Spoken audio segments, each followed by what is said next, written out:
So let's believe and pray. Mighty Fortress, we thank you for keeping us safe throughout the day, and we are once more here gathered to study your wondrous works in creation. May you help us understand and above all retain the information that you teach to us today is my prayer, trusting and believing in Jesus' name. Amen. So I hope that we are all doing fine and we are all in good health. So today I want us to see what decoction is. But before we get into the second method of preparing herbal teas, I just want us to do a recap of what we studied yesterday. Probably I'll just invite two of us to tell us in a brief what they learned from yesterday's class, and then we proceed. I'll need two volunteers to tell us what they learned from yesterday's class in a brief, probably in less than 2 minutes.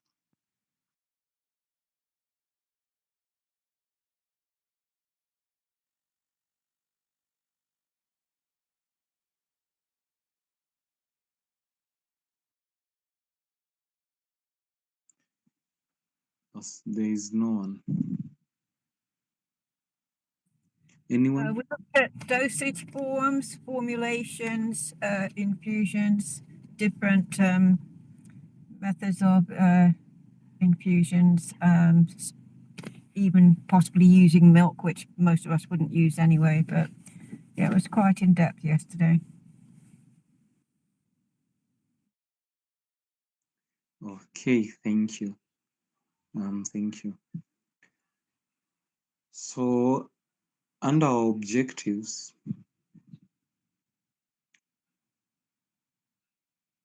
let me get back to the objectives. So we were to talk about dosage forms, of which we talked about teas yesterday. Teas is an example of a dosage form in which herbs are taken, and teas can be prepared in two different ways. That teas are normally water-based, and they can be prepared in two different ways: by infusion.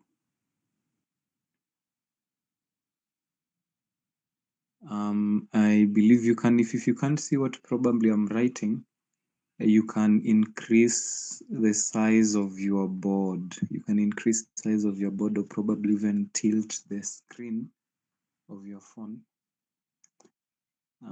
If you make the presentation large enough, what I'm sharing large enough, you'll be able to see. So we have decoction as well. This is where the word concoction probably comes from. Concoction is a tea. So we talked about other examples of dosage forms, of which we mentioned tablets. A good example of a tablet is Mufacil. This so far is the most powerful anti-inflammatory herbal medicine that I've come across. We use it for arthritis, we use it for cancers, we use it for any form of inflammation, any form of pain, and it really helps. Just the other day, I gave it to someone who has prostatitis, inflamed prostate, and in a day he was okay. After taking 2 tablets 3 times in a day, he was okay. Yes, Valerie, I see your hand is raised. You can kindly raise your concern. Thank you. Could you say the name again? Mufacil? I've never heard of that, please. Thank you. Okay, let me type it in the chat box. It's Mufacil. It's an Ayurvedic medicine. and it's sold in tablet form. Mufacil is a combination. It's a combination of several herbs.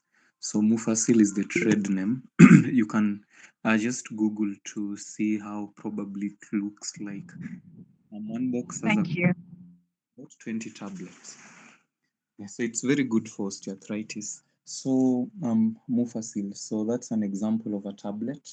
We have teas. We have capsules.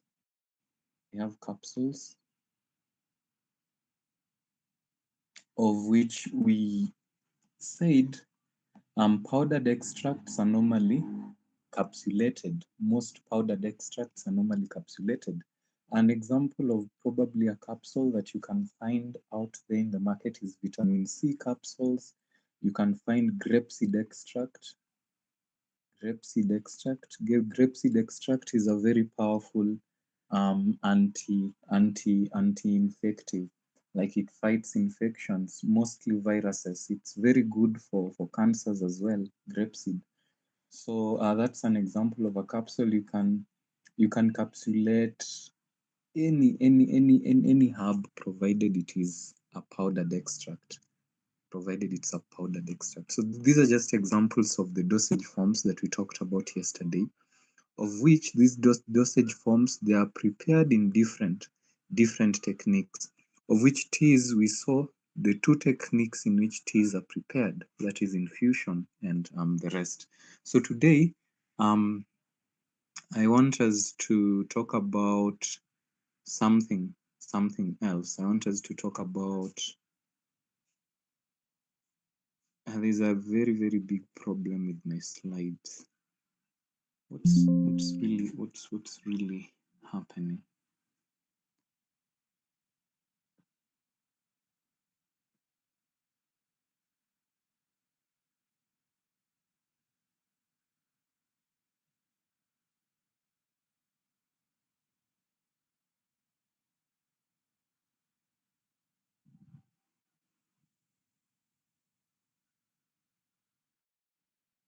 Just give me a minute.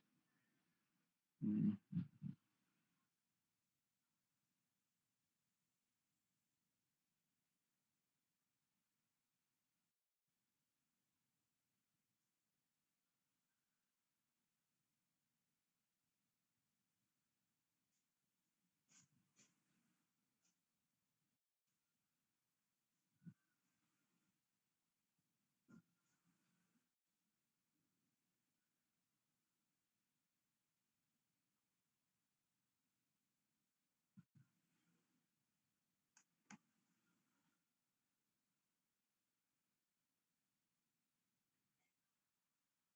Well, it's not misbehaving. Um, Let me. It's not misbehaving. Just give me a minute to try something else. It's not misbehaving now. Just a minute. That's okay. It's now not misbehaving. So that's better. That's better. So I think we can continue uninterrupted. Everything is now okay. So infusions, there's a free slide here where we can write. So we talked about infusion yesterday. So allow me, in a very quick succession, just summarize what we mentioned yesterday about infusion. So I'll be writing today on my board, infusion. I believe the red pen can be seen. So infusion, we said there are things that you need to note. The herb is not boiled. The herb is not boiled at all. The herb only interacts with very hot water that has come to a boil. And there's a word that we learned that is steeping or letting the herb sit. Steep or sit. So this is it. When you have water in your pot, this is what we learned. When you have such a pot and probably you've boiled water, you can add your herb, and we said that the average formula is 1 to 20. 1 to 20. That's more or less that's more or less if you're taking 1 tablespoon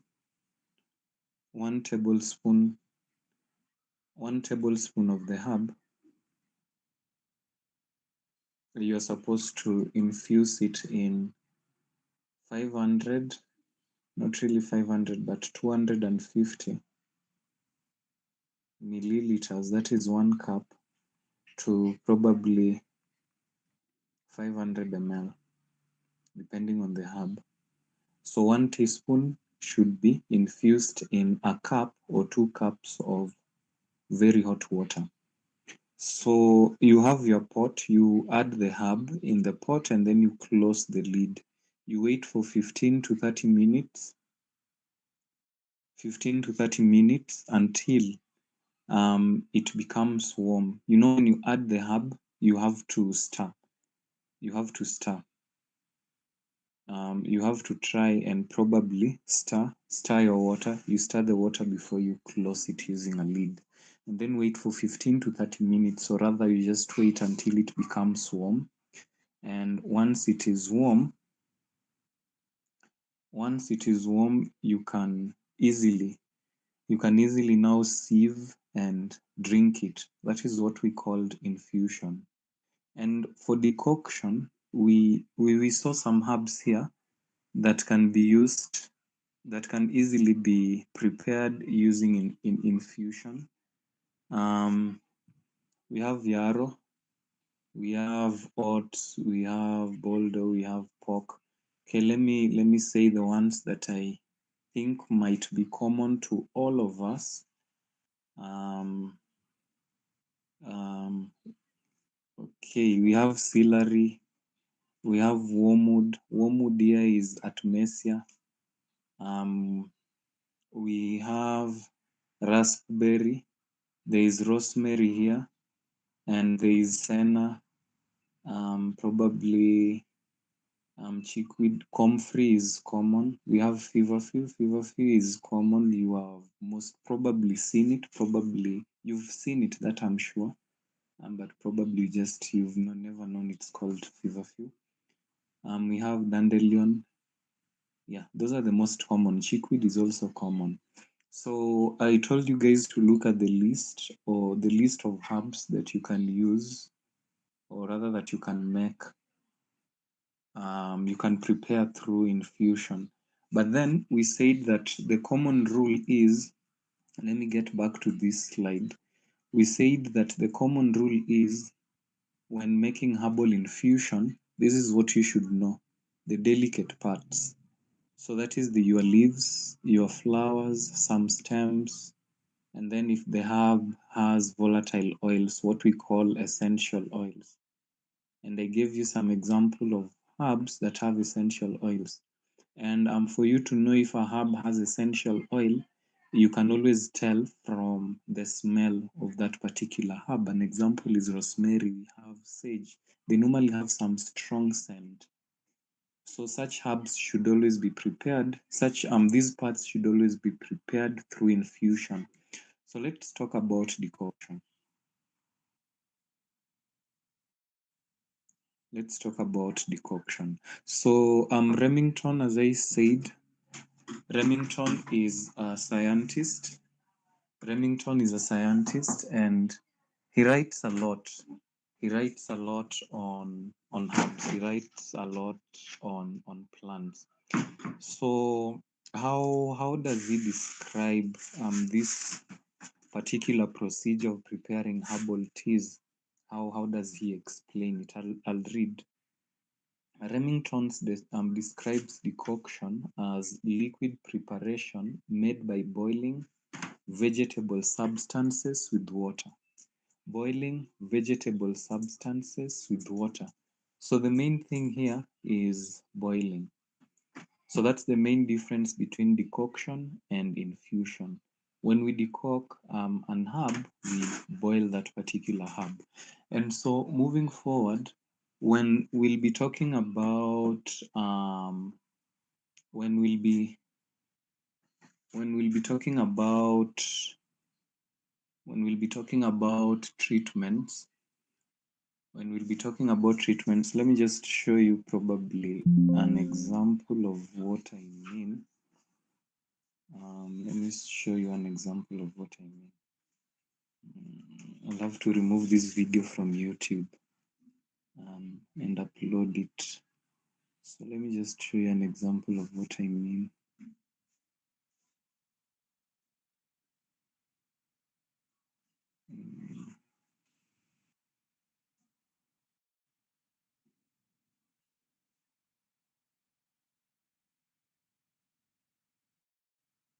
Okay, let me show you an example of what I mean.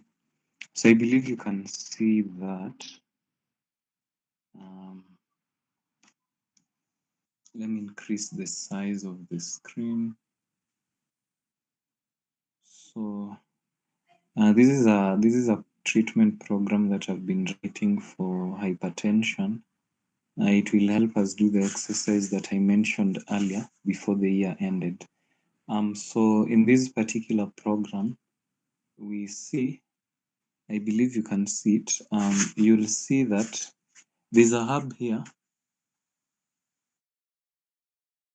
There's a hub here called, I gave you the formula. The hubs that are antihypertensive. If you've forgotten, don't worry. If you are not there as well, don't worry. We'll still talk about it. So you need a hub called an antihypertensive at 7 a.m. And how are you to prepare this hub? I've written here dissolve because this one here is an extract, so you don't have to boil it. So dissolve. But if I wrote, probably take 1 teaspoon of of antihypertensive and steep in a glass of hot water.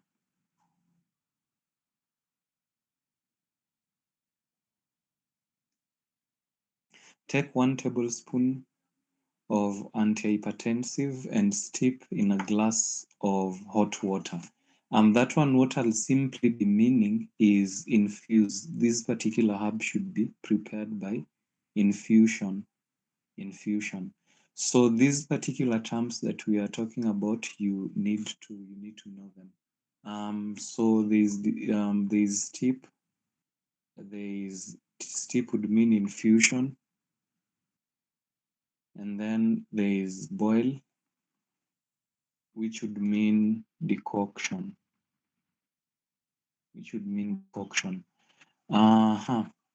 So the patient I'm writing for this, the program that I'm writing for hypertension, I had extracts in mind. That's why I was writing dissolve.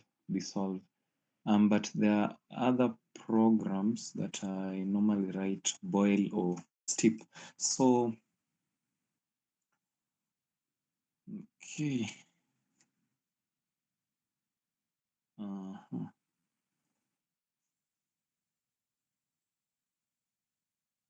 Let me get back to our slides. So decoction, the only difference is that I'm boiling and steeping. So if you see in a program or in the notes that we'll write, or probably in the future classes that probably I'll be handling future classes on diseases. When I talk about prepare the herb by decoction, I believe that we'll know, and we really want to talk about what decoction is, because we'll be rushing due to the fact that we shall have covered this one here. So be keen as we study this unit, because it's very integral when it will come to our study of diseases, and mostly the topics that I'll be handling. You'll have to be keen, because there are things that I want really deeply talk about. An example is how to prepare the herbs. So Remington describes decoction as a liquid preparation made by boiling vegetables. I said the main thing here that you need to note is boiling vegetable substances with water. A general formula for decoction can be found in the United States Pharmacopoeia. I told you pharmacopoeia is a Bible, so this one here is United States Pharmacopoeia, a Bible. Decoctions must be freshly made, and when their strength is not otherwise directed, they are to be prepared by the following general formula. So in decoction, there's also a general formula, and the general formula here is the ratio 1 to 20. The same thing as in fusion. So probably if I set an exam and probably ask what the similarities between infusion and decoction. This is one of the similarities, the general formula in which they're prepared. So 1 to 20, I said it means 1 teaspoon, not really teaspoon, but tablespoon. 1 tablespoon to 1 glass or a cup of water to 2 cups of water, which is 500 ml. So you boil 1 tablespoon within this range of water, depending on the nature of herb, or depending probably on the disease that you're treating. So don't worry, we'll be talking about this more as we talk about the diseases. We'll be talking about the dosages for water, which is really not that necessary, provided you do 500 ml or 2 cups, you'll always be safe. So place the drug in a suitable vessel with a cover. Pour upon it 1,000 ml of cold water, that's 1 liter. Cover and boil for 15 minutes. Cool to about 50 degrees Celsius. That's close to body temperature. So it's warm. It's warm. Express, that is press, strain, and expressed liquid. Press the liquid again and pass enough cold water through the strainer and make the product measure 1,000 ml. So don't really worry a lot about what has been written here.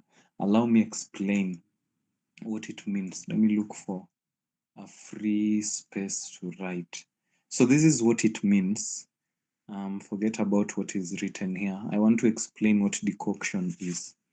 So you have your fireplace, and then you have your pot on top of the fire. So you add 1 liter of water, and to 1 liter of water, as a general rule of thumb, you need 2 tablespoons of herbs. 2 tablespoons of herbs. TBS means tablespoons. So you put 2 tablespoons of the herb in the water, and then you put on your fire. And then you close the lid. You close the lid of your pot. And then once you close the lid of your pot, you can now begin boiling it for 10 to 15 minutes. Begin boiling it for 10 to 15 minutes. Boil it for 10 to 15 minutes, and once it has come to a boil, you put off your fire. Wait for it to sit until it is warm. Wait for it to sit until it is warm. Once it is warm, you can sieve your herbal tea and then drink as the dosage recommends. Dosaging we'll talk about later. So that is decoction. That is decoction. And as I said, decoction, you're supposed to use the hard parts of the plant. So an example, burdock, mostly the roots are used. That's why burdock is here. Angelica. There's another name for angelica, I'm forgetting. Angelica, mostly the roots are used. Most of the herbs that are here, some of them the roots are normally used. Some of them the flowers are used. An example is witch hazel. Witch hazel is here because at time mostly the bark is used. The bark of the witch hazel is used. Devil's claw, very good for arthritis, arthritic pains. It's normally used. The roots are normally used. So when decoctions should always be fresh. They should always be fresh, and you should always use the if the herb that you're if the herb that you're preparing is a root or a bark, that's when you should boil it. That's the only case where you should boil it. Yeah, if it is a root or a bark, don't really beat yourself hard cramming or probably just knowing these herbs that have been written here.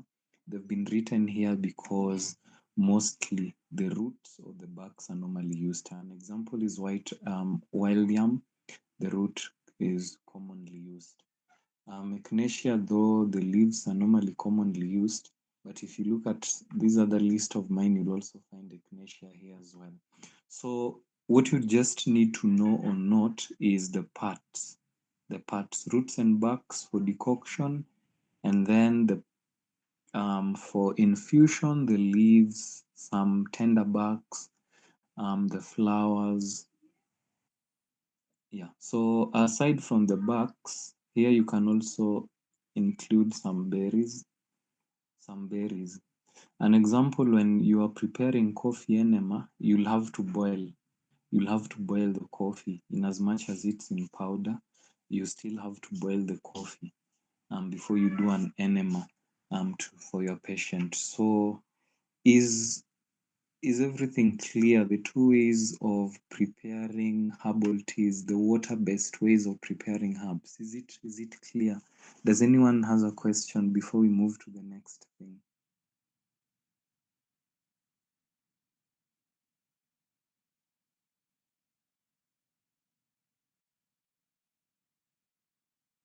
Okay. Okay, it's okay. So it's probably there is no question. So when you look at most of these herbs, ginseng, the roots are commonly used. Crampbark, the bark is commonly used. Slippery elm, the bark is commonly used. Dandelion, mostly the roots are used. And dandelion roots, when it is cut down into smaller pieces, it's normally white. Yellow dock, I even have one here on top of the table. The roots are commonly used. Willow, the bark is commonly used. Comfrey, mostly the roots, but the leaves are also as well used. Golden seal, majorly it's just the roots. Ginger, it's the roots, definitely. And bloodroot, it's normally the roots are very powerful chemo herb. Yeah, so we can just move to the next thing. That is just all about water-based preparations. That is just all about water-based preparations.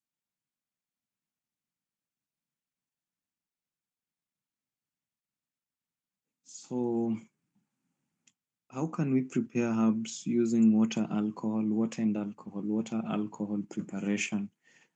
Tinctures are commonly used in that. And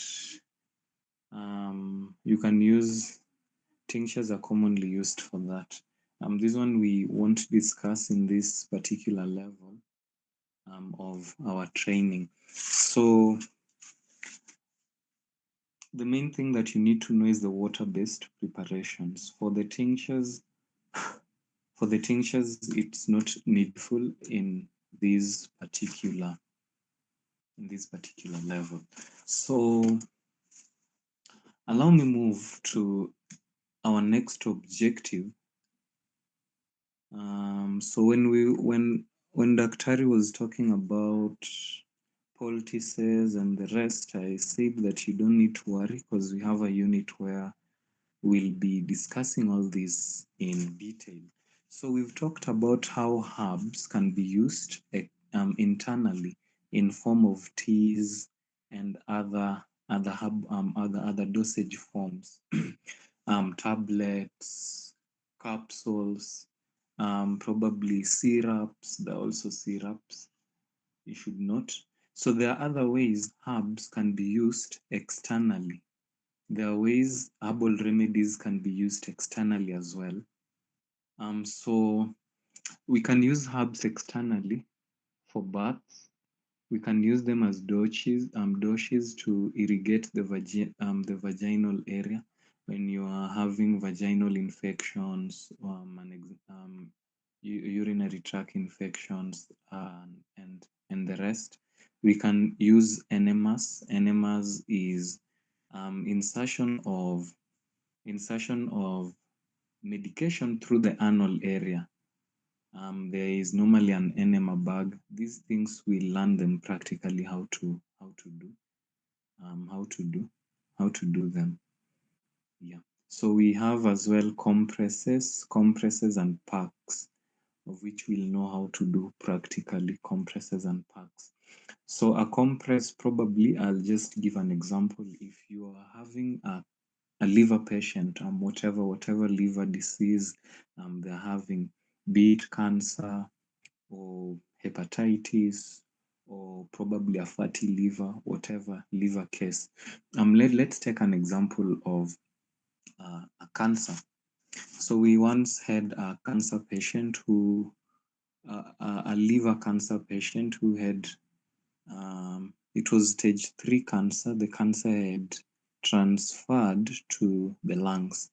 So he came to us with very, very, very serious abdominal pain. The abdomen was so stiff and protruded. And one of the treatments that we did for him was compresses and packs. So this is what a compress is. Um, a compress is a simple water treatment. It is a simple water treatment. You can either use cold water or hot water, or you can use both alternately. So there are alternate compresses or cold compresses or hot compresses. I'm talking slow so that we can know, so that we can know. And when we'll be seeing the practical videos, as well, we'll as well now relate with them in depthly. So we have compresses and packs. So a compress is a simple water treatment, and you can either use water alone or you can put some herb in the water. So you can use an alternate of hot and cold compress, that is, or a hot compress or a cold compress. For the liver patient, we used to do, most of the times in the morning, we used to do an alternate of hot and cold compress on the liver area. And this is how it's done. You boil your water, and then just take a cotton cloth, hold to the two ends. We'll see how this is done practically. Hold the two ends and then put the cotton cloth in the hot water and then string. Remember, you are still holding the two ends, and the ends that you're not holding are the ones you're putting in water. Put it in water and then you string the water. You ensure you string all that water, and then you put the cotton cloth on the abdomen where you are treating. In this case, we were targeting the liver, so we placed the hot compress over the liver. We didn't put any herb in the water, and then we leave it there. We let it there sit until it becomes cold or warm. That's approximately after 3 minutes, and then we put the cotton towel back into the cold water, string, and then return it back to the same spot. And then after around 30 seconds to 1 minute, we put it back to the very hot water. We string, place it back to the abdomen for 3 minutes, and then remove it, put it in the cold water, We string all that water and then put it back to the abdomen, the same place for 30 seconds to 1 minute, and then remove. So we do an alternate of hot and cold, 10 different alternates. You know, when you have a patient at a treatment center, when doing these simple treatments, you can take your whole day, just a whole day from 8 or probably from 6 after devotion to 10 p.m. at night, just handling or treating one patient, just doing different procedures on one patient. Without rest, probably the rest that you might take your lunch breaks. So that is what a compress is.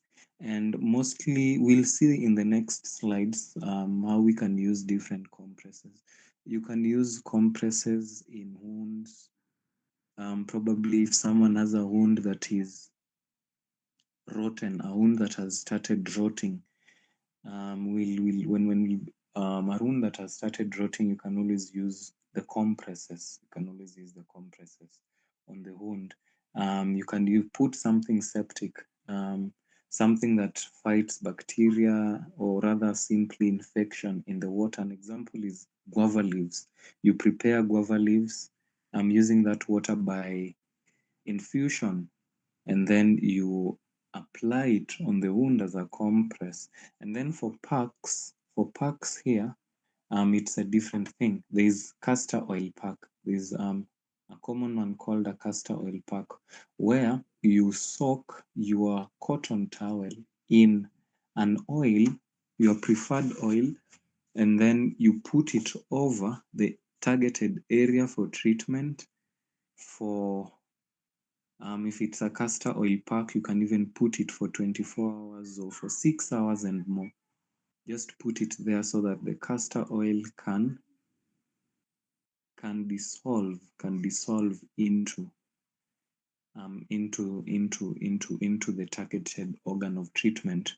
We had one patient who had some throat cancer, and one of the treatments that we did for him was the packs, and we were using castor oil packs just around the throat region, around the neck. That's why an understanding of anatomy and biology is essential, so that you can know where the throat is located. You can know the locations of these particular organs, so that when you are administering a treatment, you'll always tell. So we have poultices. Poultices are just herbs. You just wet a herb and then apply it to an organ. The liver cancer patient, we used to put over the night, we used to put activated charcoal plus turmeric poultice on the abdomen. That's where the liver area is. We just mix this one with some distilled water, and we used to put it hot poultice. We mix it with hot distilled water, and we just apply it over the liver area, and we wrap it up well. These are things we'll have a privilege of seeing videos how they are done, and those who will have a privilege to come and do them practically will also get that as a bonus to their training. So that is just all about poultices. You have to use a herb. An example for wounds that have started rotting, the best poultice that you can always put or give them, you can always do a compress, alternate compress, and then number two, you can do a sugar poultice for an average of 1 to 2 weeks. Just doing a sugar poultice. A poultice, I told you, is a herb. You just use a herb and then you wet it with water. So here you can add some water or some iodine as well. Some iodine as well is okay. So you apply this as a poultice to the wound, and within no time, probably after 3 days, the wound will stop smelling. When a wound smells, it means it has started rotting. And when it is white and smelly, it means it has started rotting. This one here will really help such wounds. The first 2 weeks, If you've seen a wound and it is rotting, this is the thing. This is one of the things that should come first to your mind. Alternate compress, you can put some guava leaves to that particular water you're using for compress, and then immediately after the compress, you just put some sugar for 24 hours. For my patients, I normally put the sugar water iodine compress overnight. So they just go sleep with it, and then I remove it at around 11 a.m. there. So poultices, and then suppositories. Um, Probably if you've had a urinary tract infection, you've been given something by a doctor to insert in the vaginal area. That is what a suppository is. It's a medication that you insert in the vaginal area, that helps. The best suppository for urinary tract infection is garlic, though there is a formula that you can make and then just insert a formula of herbs using extracts that you can make just insert. It will melt there, but garlic is the best. You can use it for 1 week, and UTI, depending on the level of damage the UTI will go. And then you can as well, UTI, you just have to use some oral herbs. You have to, there are UTI formulas that you are also supposed to use. Actually, with the UTI formulas alone, you don't even need this garlic suppository. We have patients who have been cured by just using the UTI formula alone. When we'll get there, we'll get to study UTI. But one of the things that helps to treat UTI is corn silk. Um, Corn silk is very, very powerful when it comes to treating UTI. Yeah. Aloe vera. We have Prunus africanus. I believe if you are aware of herbs, you've heard of Prunus africanus. We have dandelion. They are very good for UTIs. We have neem, very good for UTIs. Those are herbs that you use orally for UTI. But if you know a herbal store, you can always get a UTI formula from the herbal store and use. Garlic is very, very good. Very, very good. After 3 days, you'll find everything gone. Also, the UTI formula, there's no difference. We'll see when we'll be talking about such conditions how you can use garlic as a suppository. We'll just see a video. And we finally have massage, which is common. I believe you know how to do that. We'll send you guys videos on massage and you'll know how to do massage. So there's no need to worry. Everything here will be shared, and will share videos, and you'll know how to do them practically. So before I move to the next slide, I want us to see some poultices that the Spirit of Prophecy recommends, the poultices that have been used in times past. I want us to see people's experiences in using the poultices and everything that we've talked about. And yeah, is there any question on these? You have mentioned things that are in the other slides, which we'll have to mention them again. Is there any question? If you have a question, you can just raise your hand. If there's something that wasn't clear, you can just raise your hand. I'll answer. And it'll be delightful to give a response.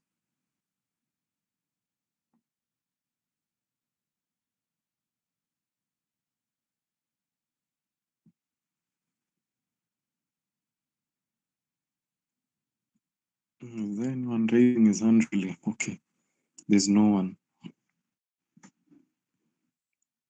Oh, Valerie, go ahead.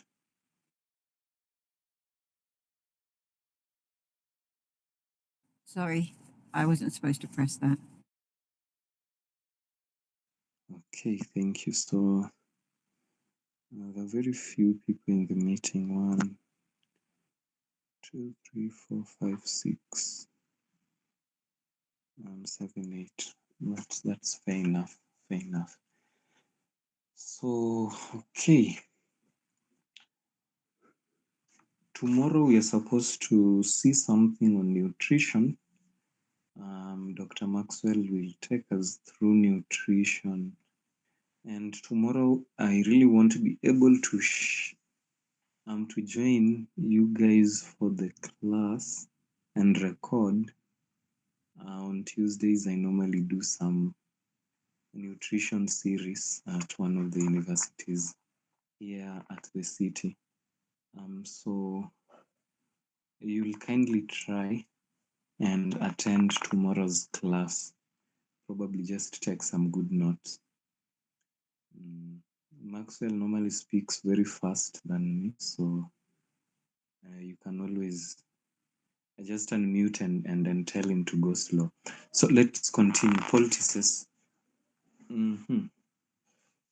So I just want us to read through these slides because I've explained everything. So as you see here in this picture, this is an example of how a poultice is done or how a poultice is made.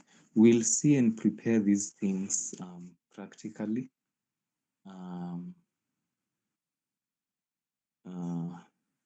As a bonus to the course, but we'll send videos. So this is how, this is an example of how a poultice can be prepared. This picture that you see here. This one here, the white thing here is a gauze roll. And then this one here, the polythene bag. This one here could be. Okay, we normally use cling film.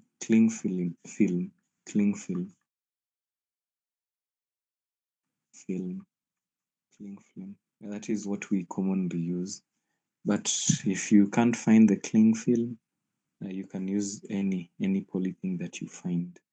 So mostly there are certain poultices that should not interact with your skin. There is something that you should always put between them and your skin. An example is a charcoal poultice. When doing a charcoal poultice on a wound, you should not put the charcoal poultice directly. You can put a paper towel between the wound and the poultice. The same thing that this guy is doing. You just put your charcoal on top of the paper towel or on top of, we normally use paper towel. And then for the gauze roll, we use it on top of the paper towel. We use it to just tie. So you can always just do it this way, but we'll see. The next thing would just be sharing with you the videos, of which I'll hopefully do tomorrow, so that you can follow up what you've learned theoretically here on an online video. And once probably you see the video, you can try doing it alone. So those who seek healing by prayer should not neglect to make use of the remedial agencies within their reach. This is very true. So those who seek healing in prayer, you should not always neglect using the simple remedies that God has given to alleviate pain or to remove pain or to heal us. So we should always put some actions or probably just do something on top of the prayers that we make for the sick. It is not a denial of faith to use such simple remedies. It is not a denial of faith.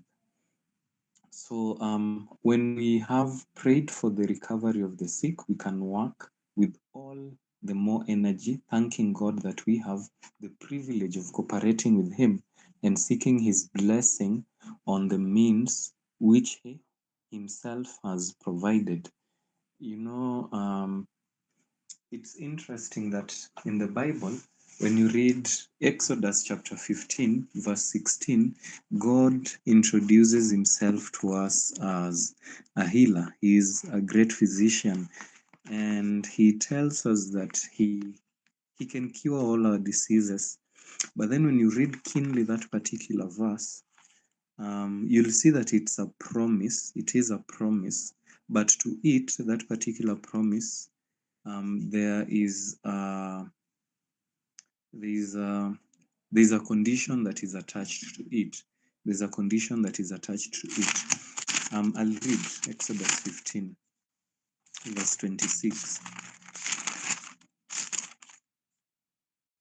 And said, If thou wilt diligently hearken to the voice of the Lord thy God, and wilt do that which is right in his sight, those are the conditions. And said, If thou wilt diligently hearken to the voice of the Lord thy God, and wilt do that which is right in his sight, and wilt give ear to his commandments, and keep all his statutes, I will put none of these diseases upon thee. So God tells us that there's a certain path that we really need to walk through for our safety. There's a particular path that we need to walk through for our safety.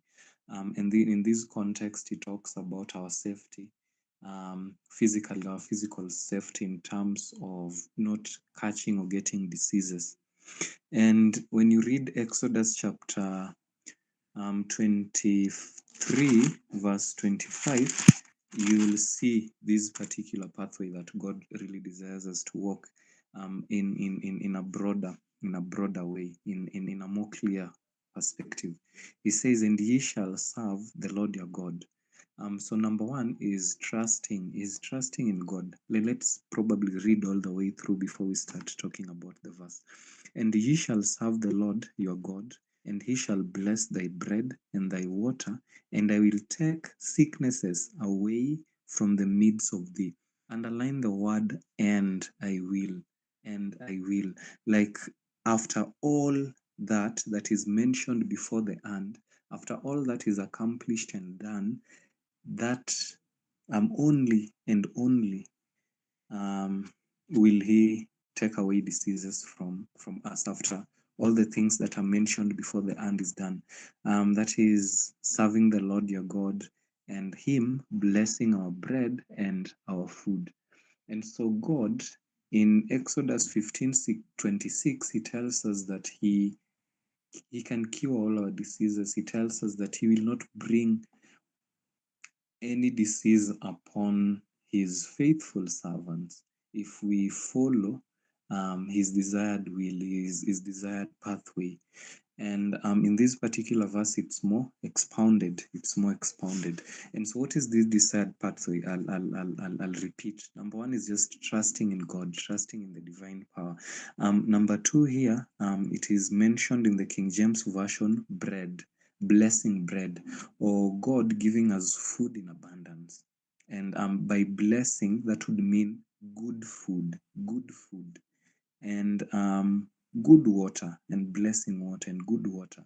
And so three things are here mentioned: trusting in divine power. Number two, ensuring that you take and eat good food that has God's blessings upon it, that has God's blessings upon it. And that particular food that has God's blessing upon it, you'll find it in Genesis chapter 1 verse 29,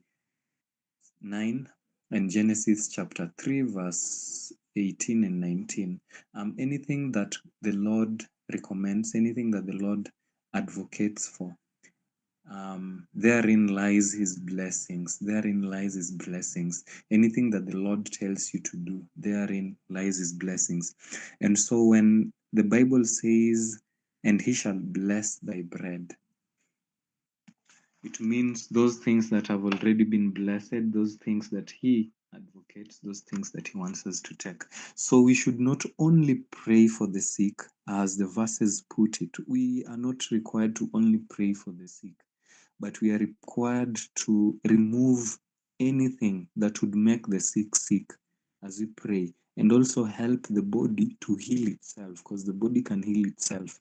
If you have a common cold or any infection, the body can heal itself without you taking any medication. Um, um, yeah, it depends. And the body always heals itself, but there's a point when the body needs to be helped, at least to be given some energy to heal itself, or to be given some support from the herbs that we take, or from the drugs that we take. So An example of such is the poultices that really helps. So a poultice is an application. This one here I had already explained. A poultice is an application of moist heat. Not all are heated. Not all are heated. So you can do a hot poultice or just a poultice. So a poultice is an application of moist heat. Not all are heated. Made substances applied to the body. Actual herbs is applied to the body. So plant parts are mashed with water or natural oil to make a therapeutic paste. To make a therapeutic paste. So you just make a paste with the herb and then you directly apply it to the body. Maybe apply directly to the skin or spread on a cloth. So this is something also when you'll be watching the videos, just mark these ones. It can be applied directly to the body or spread on a cloth and bound tightly on the part that you want to treat. If it's an immortal wound you're treating, if probably it's a liver inflammation you're treating. Yeah. So that's a poultice. This is an example of how it's made. The picture is a bit unclear. Picture is a bit unclear. Yeah. Yeah. So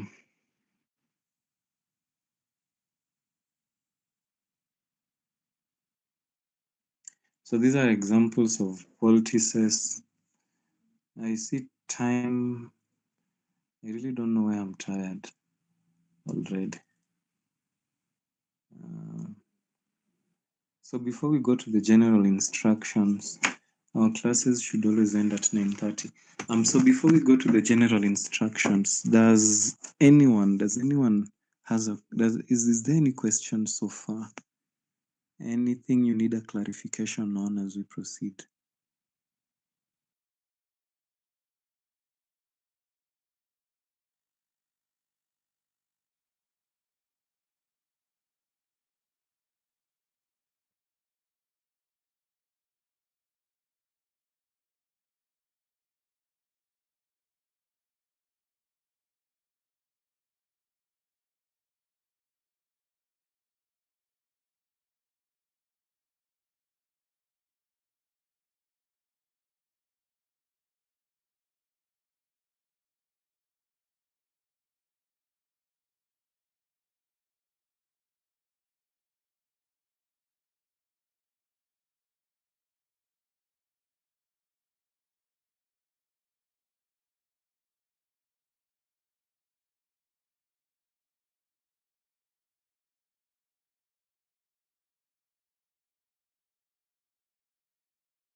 So it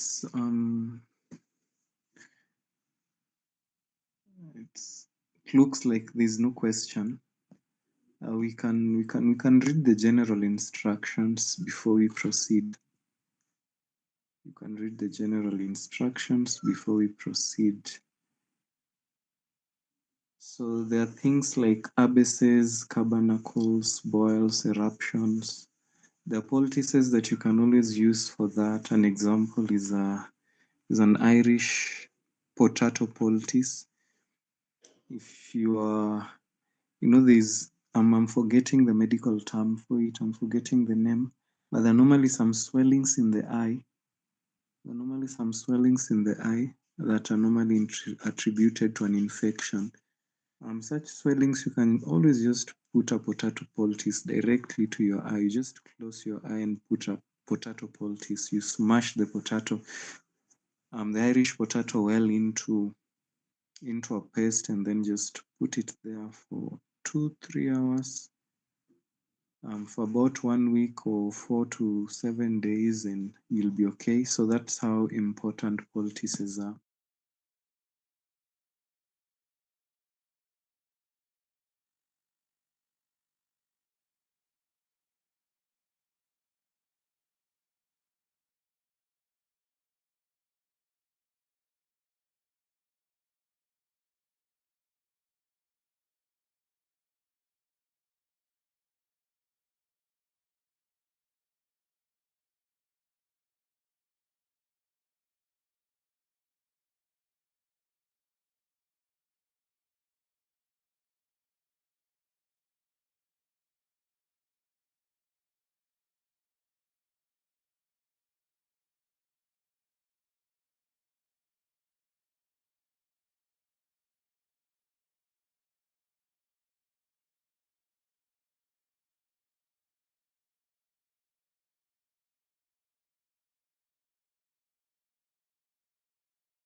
I want to believe that you've gone through the slide.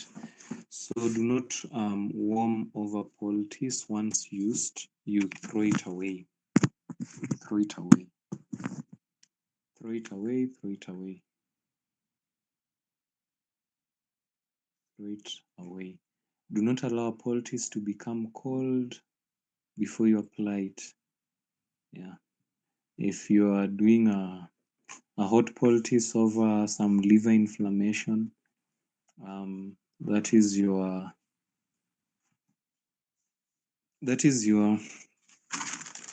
let's say turmeric, charcoal, and flaxseed poultice. Do not allow it to become cold. Do not allow it to become cold.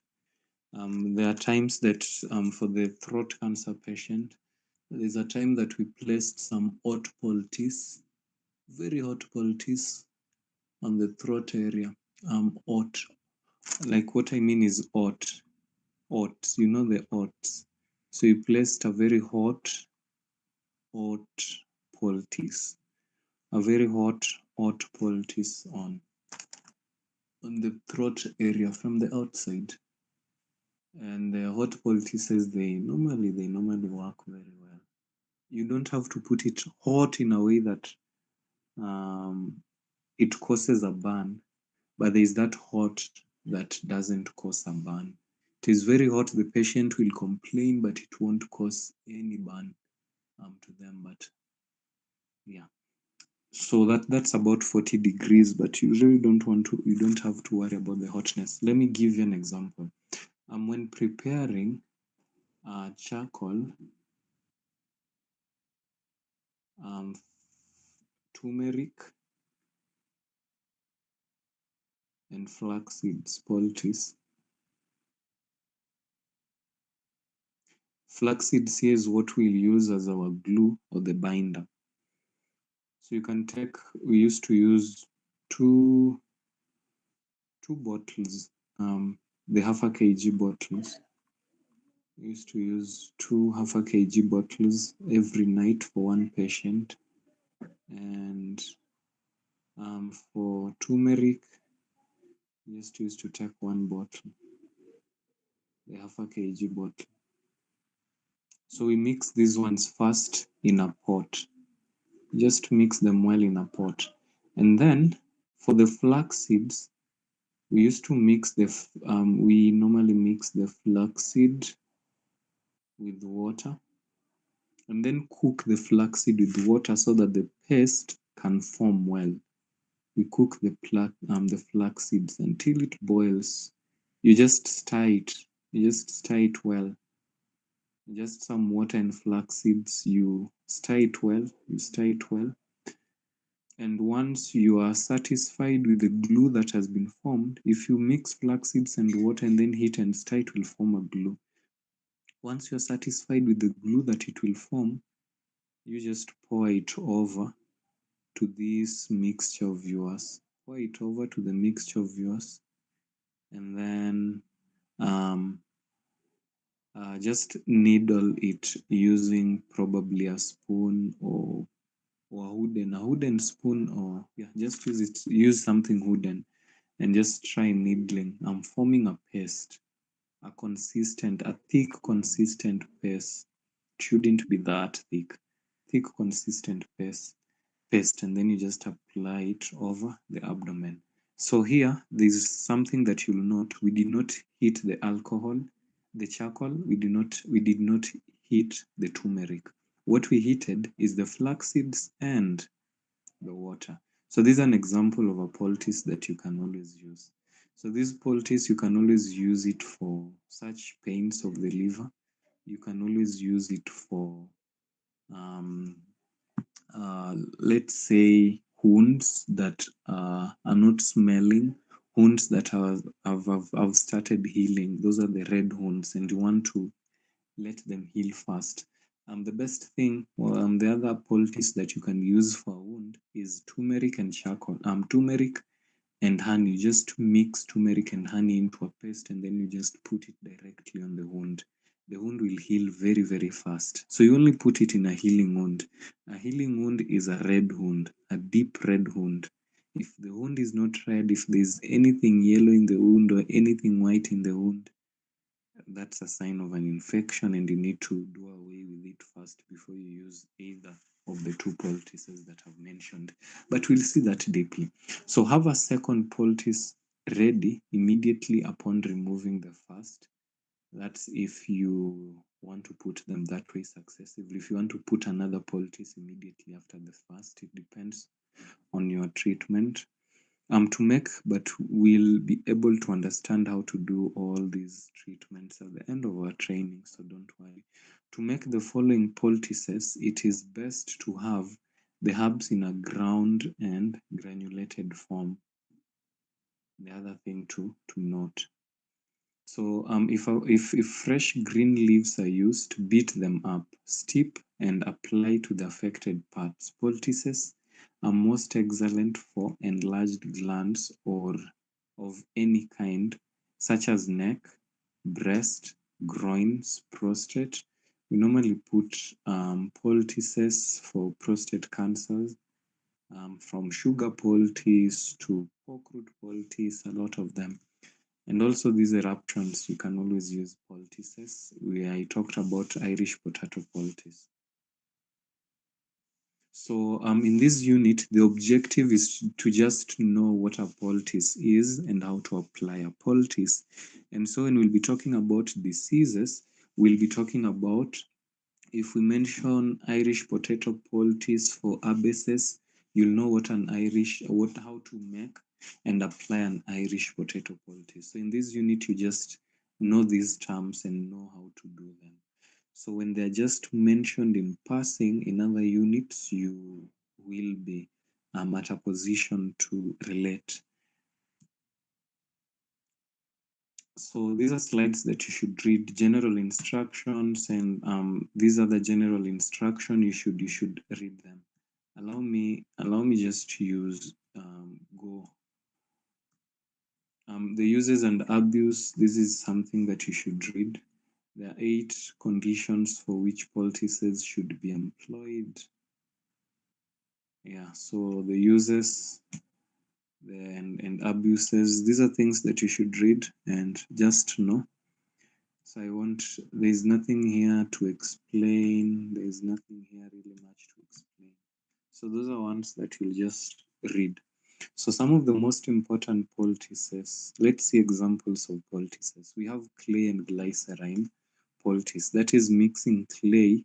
An example of a clay is bentonite clay. Bentonite clay, you just mix it with glycerine. This is an example of how it has been mixed. And this is how now it wants to be applied as a poultice. You just smear it on top of your paper towel, or probably if you're using a gauze roll. So just smear it after forming it into a paste. So some of the most that is a clay glycerine poultice.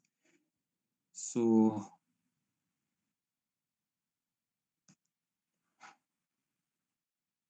this is how it's made. This one here, the clay glycerine poultice. So this is also something that I'll just let you read. So what are the benefits of the clay glycerine poultice? It's analgesic, to mean it fights pain. It's moisturizing. It improves circulation, enhance the healing, restores normal function. A natural exfoliant. It is it helps in the skin, in the growth of the skin. It's hydrating, aids detoxification, and all that. Those are all the benefits of the clay and glycerine poultice. There's a charcoal poultice, just charcoal alone. I told you how you can make it. This is how it's made. So it can be used to drop bacteria, poisons, chemicals, and dirt and other micro particles on the surface of the skin. and it's also used for liver inflammations. Like if your liver is inflamed, if you're feeling pain when you have a liver problem. So this is an example as well how you can make the charcoal poultice from how the charcoal is made, the activated charcoal is made, to how you fully fledge it into a poultice using flax seeds and the rest. This one I've explained. You can take your time and read them. Mm. So you see in the Bible in Psalms 102 verse 9, David says, "For I have eaten ashes like bread." He has eaten ashes like food and mingled my drink with weeping. Mingled my drink with weeping. And so ashes is activated charcoal. Activated charcoal. So the Bible talks about it. The mixture of herbs in form of ashes that we use to treat ulcers. A mixture of herbs that are in form of ashes that are used to treat ulcers. So these ashes are this the usage of herbs can be found throughout scripture. So we have charcoal and hoops poultice, we have charcoal and slippery elm poultice for gangrenous sores. Gangrene is a dying sore. Slippery elm and yeast poultice. So these are just examples of poultices. So we've met the objective of our study here in poultices, and you can go read all that has been included here on the slides on poultices, the grape poultices. There's a lot here on poultices. So you just go read um, everything on poultices, and then there's a lot. There's a lot on poultices, yeah.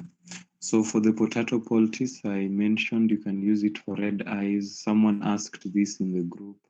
Red eyes. Red eyes here is conjunctive, the inflammation of the conjunctiva of the eye.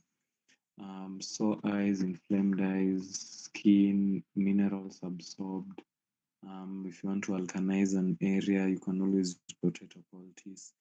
By the way, if you use potato poultice, potato and cayenne, you mix potato and cayenne for arthritis, it normally works well.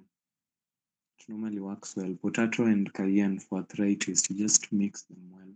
Apply them for arthritis, any form of arthritis, osteoarthritis or rheumatoid arthritis. It will work for the arthritis. So you can also use the potato poultice alone for your eyes.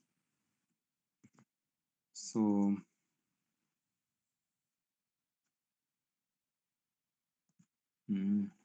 so how to use the potato poultice has been explained here. You'll just go through it. Cabbage poultice is also very good for arthritis. Cabbage poultice is also very good for arthritis. Very good for arthritis. That is the flame and inflammations. Arthritis normally comes with that a lot. What I've written here is arthritis. Myself, I cannot even see it. I cannot read it if I'm asked later. Arthritis. So,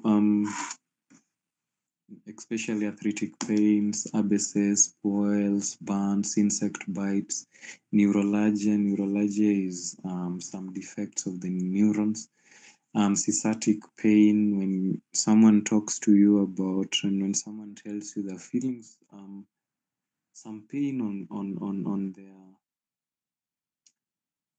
their on their thigh, from probably the buttocks as it radiates all the way to the thigh. So these are examples of conditions in which you can use a cabbage poultice. You can use it for hemorrhoids. You can use it for eczema. You can use it for skin eruptions, varicose veins, but using a poultice would depend on like you choosing probably a treatment program to do, a treatment procedure to do for your patient would depend on how easy that that procedure is and what is available. An example, if you're treating eczema, it would be very difficult putting a cabbage poultice on some particular areas with eczema as compared to probably just using some oil or just rubbing some herb on the eczema. I believe we know what eczemas are, and we talked about their treatment. Daktari mentioned their treatment. So these are slides that I'll just pass quickly. This one here should be okay. Some of the most important poultices, bayberry, blah blah blah.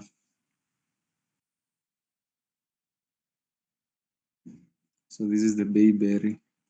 This is the sage, and then the white pond lily poultice. So that is just it.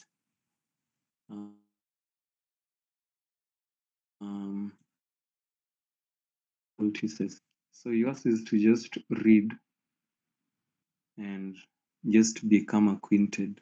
As you can see, these slides are 411, and we can't cover them in 4 classes. There's a lot for us to cover. So you'll just read. These are formulas now, a mixture of herbs to use as poultices from here. If you have an abased tooth, if you have an abased tooth, when there's pus coming from it, you can always mix these herbs and then apply it on your tooth as a poultice. For a skin poultice, you can always mix these ones and put it fig as well. This one here is glaucoma. This condition here is glaucoma. This one here is glaucoma. And the poultices that you can use, is it glaucoma or cataract? It's normally very hard to tell the difference between glaucoma and cataract. Okay, the picture is not that clear, but let's just go by it. Let's say it's cataract. So the white of an egg, you can use it as a poultice for cataract. But the easiest thing that you can always use, because this one can be a bit dangerous, and the easiest thing that you can use for cataracts and glaucomas, just putting some drops of lemon juice in the eye and honey. Yeah, just ensure it's good honey. So in the morning, you can put some 2 drops of honey to both eyes, and then at night, put some 2 drops of lemon juice to both eyes, and just do that throughout until for 2 or even 1 week, and the patient will be okay. So this one I wouldn't really prefer for you guys to do it, because probably you might mess if you don't do it rightly. You might mess because the egg here it's normally very sticky, and let me say it's more or less a glue, and you can glue someone's eye. So you can use yogurt for poultices and mix it with acidophilus, chlorella, which is a herb. Yeah, so that is just all about poultices. So there's a lot of slides on poultices that we could not cover or talk about them word by word. And I also don't want to do something that you guys can do. Like just sit here and read the slides for you. So the next thing that we'll cover and see are compresses and packs. And then we'll now get to the last part of our discussion, the most interesting part of the study, which is herbal actions. And here we'll be looking at specific herbs. Those are books that you need to know, books that you need to know for your search. So here we'll be looking at specific herbs, and we'll see what they specifically treat. We'll see their components. We'll see cardiovascular herbs. Those are herbs that can be used for cardiovascular system. Herbs that can be used for as an anticoagulant herbs. So this is now your green pharmacy. This is now your pharmacology classes as a medical missionary. You really need to know them. Anticoagulants are herbs that are used to they are used to treat hypertension, they're used to treat blood clots. So if you know these herbs are anticoagulants, you know that if someone has a blood clot, you use this one. But it would as well depend with where the clot is. If it is a brain, the best herb. If it is a brain clot, the best herb would be ginkgo biloba, or probably cayenne, the herbs that can penetrate the brain-blood barrier. So diuretics are herbs that increase urine flow, and at most of the times they're used to treat kidney diseases like kidney stones. They're used to treat hypertension problems. So if you are making a formula for an hypertensive patient, you'll put a herb that has diuretic properties, you'll put a herb that has anticoagulant properties together. So this is the unit where you learn how to mix formulas. So thank you for attending today's class, and may the good Lord bless and keep you all as you continue endeavoring to know more about the medical missionary work. So is there any question? Is there any question as we conclude? So this is what we'll discuss tomorrow, and I was just passing through, not really tomorrow, the next time we meet after the 2 weeks of nutrition. This is now very simple. These are very simple things to cover. So we have 2 classes to cover them, and then that will be it for our classes on natural remedies. So any question? Our main aim for the class is done. Any question? Okay. Okay. There's no question. I'd like to invite Nancy to probably say a closing prayer with us as we depart.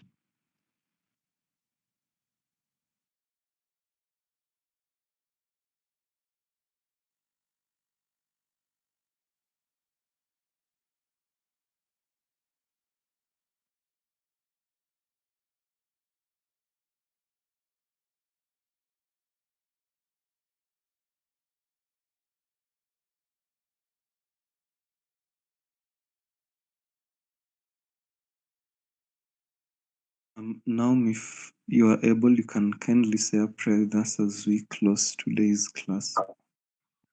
Okay, let's pray. Our gracious Father in heaven, we thank you for this time. Thank you because, Lord, you have given us a chance so that we may learn from the nature. Thank you because of the facilitator, and thank you because of us students. As we continue to learn from thy school, may you open our minds so that we can grasp the knowledge in order for us to do your service which you have commissioned us. In Jesus' name I do pray and believe. Amen.